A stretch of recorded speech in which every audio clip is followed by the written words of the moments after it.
ಸಂಕಷ್ಟ ಕಾಲದಲ್ಲಿ ಶಾಲೆಗಳ ಸುಲಿಗೆ. ನ್ಯೂಸ್ 18 ವರದಿಗೆ ಸ್ಪಂದಿಸಿದ ಹಲವಾರು ವಿದ್ಯಾಸಂಸ್ಥೆಗಳು, ರಾಜಕಾರಣಿಗಳು, ದೊಡ್ಡವರ ಶಿಕ್ಷಣ ಸಂಸ್ಥೆಗಳು ಮಾತ್ರ ಮೌನ.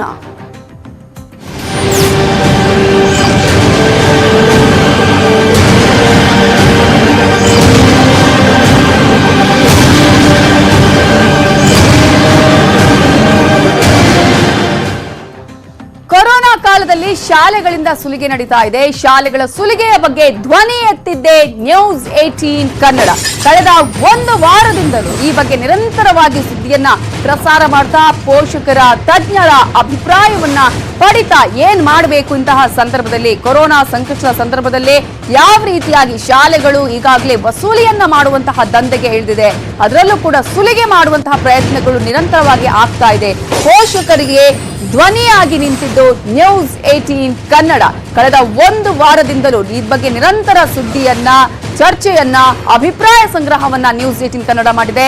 ಎಲ್ಲರಿಗಿಂತ ಮೊದಲು ಪೋಷಕರ, ತಜ್ಞರ ಅಭಿಪ್ರಾಯ ಸಂಗ್ರಹದಲ್ಲಿ ನ್ಯೂಸ್ 18 ಕನ್ನಡ ತೊಡಗಿಸಿಕೊಂಡಿದೆ. ಸಂಕಷ್ಟದ ಕಾಲದಲ್ಲಿ ಲಕ್ಷ ಲಕ್ಷ ಡೊನೇಷನ್ ಅನ್ನ ಕೊಡೋದು ಹೇಗೆ, ಪೋಷಕರ ಆಗ್ರಹಕ್ಕೆ ವೇದಿಕೆಯನ್ನ ಕಲ್ಪಿಸಿದ್ದು ನ್ಯೂಸ್ 18 ಕನ್ನಡ. ಶುಲ್ಕ ಹೆಚ್ಚಳಕ್ಕೆ ಬ್ರೇಕ್ ಹಾಕಿ ಸಹಾಯ ಮಾಡಿ ಅಂತ ಹೇಳಿ ಸರ್ಕಾರಕ್ಕೆ ಪೋಷಕರು ಮತ್ತು ತಜ್ಞರು ಒತ್ತಾಯವನ್ನ ಕೂಡ ಮಾಡಿದ್ರು. ನ್ಯೂಸ್ 18 ಕನ್ನಡದ ಮೂಲಕ ನ್ಯೂಸ್ 18 ಕನ್ನಡ ಅವರಿಗೆ ವೇದಿಕೆಯನ್ನು ಒದಗಿಸಿತ್ತು. ಪೋಷಕರು, ತಜ್ಞರು ಈ ಸಂದರ್ಭದಲ್ಲಿ ಒತ್ತಾಯವನ್ನ ಮಾಡಿದ್ರು.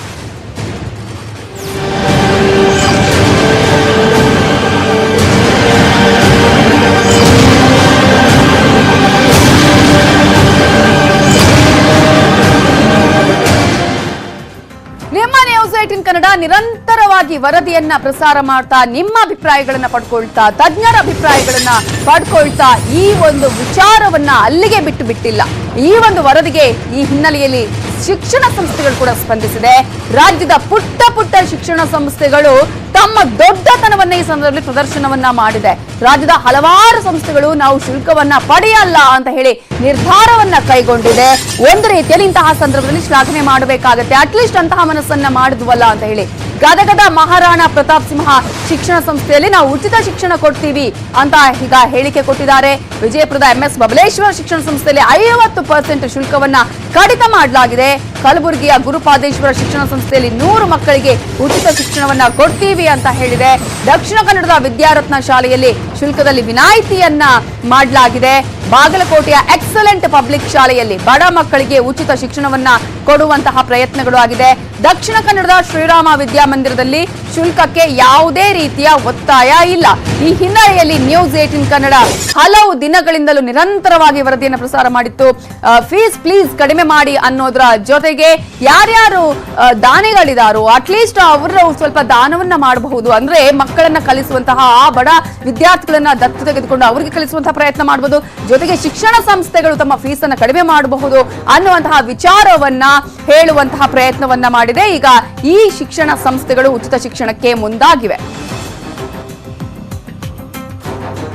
ನ್ಯೂಸ್ 18 ಫೀಸ್ ಕಡಿಮೆ ಪ್ಲೀಸ್ ಅಭಿಯಾನಕ್ಕೆ ನಮ್ಮ ದಾನೇಶ್ವರಿ ಶಿಕ್ಷಣ ಸಂಸ್ಥೆಯು ಕೈ ಜೋಡಿಸುತ್ತಿದೆ. ನಮ್ಮ ದಾನೇಶ್ವರಿ ಶಿಕ್ಷಣ ಸಂಸ್ಥೆ ಬಾಗಲಕೋಟೆ ಜಿಲ್ಲೆ ಮುಧೋಳ ತಾಲೂಕು ಲೋಕಾಪುರದಲ್ಲಿದೆ. ನಮ್ಮ ಸಂಸ್ಥೆಯಲ್ಲಿ excellent public school, CBSE, CM Panchakattimath independent PU college, SC Panchakattimath high school ಸುಮಾರು 2000 ಮಕ್ಕಳು, 400 ಮಕ್ಕಳು ಅಧ್ಯಯನ ಮಾಡ್ತಾ ಇದ್ದಾರೆ. ಈ ಒಂದು ನ್ಯೂಸ್ 18 ಕನ್ನಡ ವಾಹಿನಿ ಅಭಿಯಾನಕ್ಕೆ ನಮ್ಮ ಸಂಸ್ಥೆ ಬಡ ವಿದ್ಯಾರ್ಥಿಗಳ, ಪ್ರತಿಭಾವಂತ ವಿದ್ಯಾರ್ಥಿಗಳಿಗೆ ಉಚಿತ ಶಿಕ್ಷಣವನ್ನು ನೀಡುತ್ತೇವೆ ಅಂತ ಈ ತಮ್ಮ ವಾಹಿನಿ ಮುಖಾಂತರ ಹೇಳುತ್ತೇನೆ.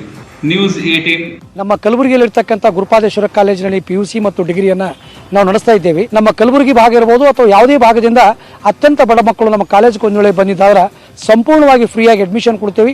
ವಿಶೇಷವಾಗಿ ಈ ವರ್ಷ ಕೂಡ ಒಂದು 100 ಮಕ್ಕಳಿಗೆ ನಾವು ಫ್ರೀಯಾಗಿ ಕೊಡಬೇಕಂತ ಮಾಡಿದ್ದೀವಿ. ಸಣ್ಣ ಪುಟ್ಟು ಶಾಲಾ ಕಾಲೇಜುಗಳಕ್ಕಿಂತ ಅತ್ಯಂತ ಪ್ರತಿಷ್ಠವಾಗಿರ್ತಕ್ಕಂಥ ಶಿಕ್ಷಣ ಸಂಸ್ಥೆಗಳು ಕೇವಲ ನಮ್ಮ ಭಾಗದಲ್ಲ, ಇಡೀ ರಾಜ್ಯದಲ್ಲಿಯೇ ಭಾಳ ದೊಡ್ಡ ಮಟ್ಟದಲ್ಲಿ ಬೆಳೆದು ನಿಂತಿವೆ.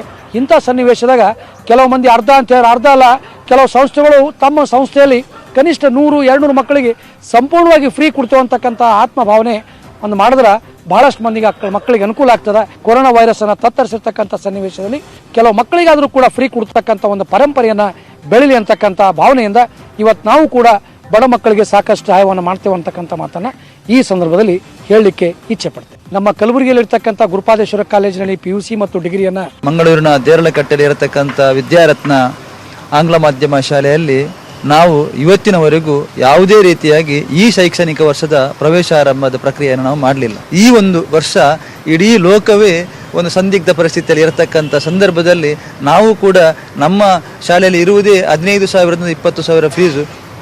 ನಾನು ಈ ಬಾರಿ ಒಂದು 2,500 ಫೀಸನ್ನು ಕಡಿಮೆ ಮಾಡಬೇಕು ಅಂತ ಅಂದಾಜು ಮಾಡಿದ್ದೇನೆ. ಅದನ್ನು ನಿರ್ಧಾರ ಕೂಡ ಮಾಡಿದ್ದೇನೆ. ನಾನೊಂದು 3,000 ಫೀಸ್ ಈ ಸಾರಿ ಹೆಚ್ಚು ಮಾಡಬೇಕು ಅಂತಿದ್ದವ, ಆದರೆ ಈ ಒಂದು ಪರಿಸ್ಥಿತಿಯಲ್ಲಿ ಅದನ್ನೆಲ್ಲವನ್ನು ತಿಳ್ಕೊಂಡು ಪೋಷಕರ ಈ ಒಂದು ಕಷ್ಟದ ದಿನಗಳಲ್ಲಿ ನಾವು ಹೆಚ್ಚು ಶುಲ್ಕವನ್ನು ಪಡೆಯಬಾರದು ಎಂಬ ನಿರ್ಧಾರದಿಂದ 2,500 ಫೀಸನ್ನು ನಾನು ಈ ಬಾರಿ ಎಲ್ಲ